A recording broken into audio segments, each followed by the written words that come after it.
Today we have debates about torture and terrorism. Suppose a suspected terrorist was apprehended on September 10th,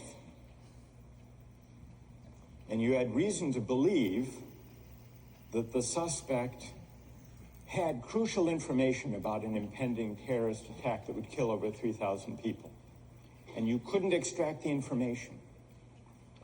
Would it be just to torture the suspect to get the information?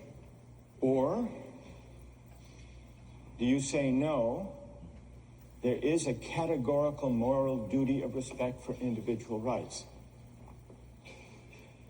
In a way, we're back to the questions we started with about trolley cars and organ transplants. So that's the first issue. And you remember we considered some examples of cost-benefit analysis. But a lot of people were unhappy with cost-benefit analysis when it came to placing a dollar value on human life. And so that led us to the second objection. It questioned whether it's possible to translate all values into a single uniform measure of value. It asks, in other words, whether all values are commensurable.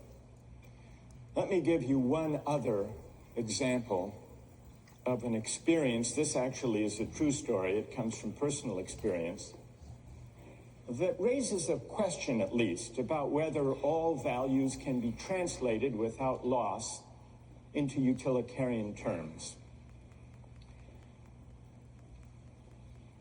Some years ago, when I was a graduate student, I was at Oxford in England, and they had men's and women's colleges. They weren't yet mixed.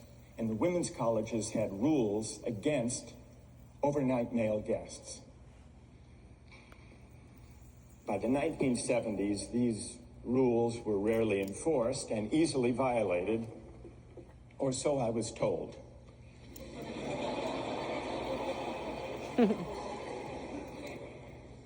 By the late 1970s, when I was there, pressure grew to relax these rules, and it became the subject of debate among the faculty at St. Anne's College, which was one of these all-women's colleges.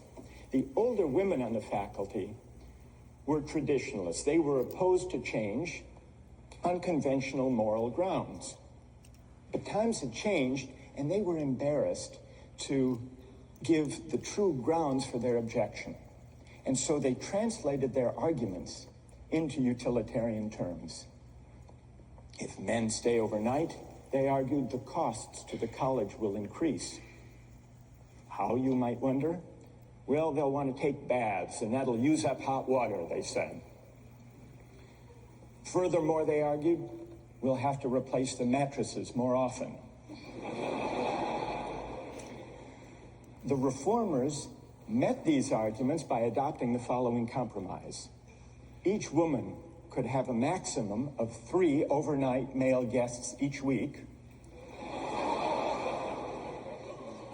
They didn't say whether it had to be the same one or 3 different, provided, and this was the compromise, provided the guest paid 50 pence to defray the cost to the college. The next day, the national headline in the national newspaper read, St. Anne's girls 50 pence a night.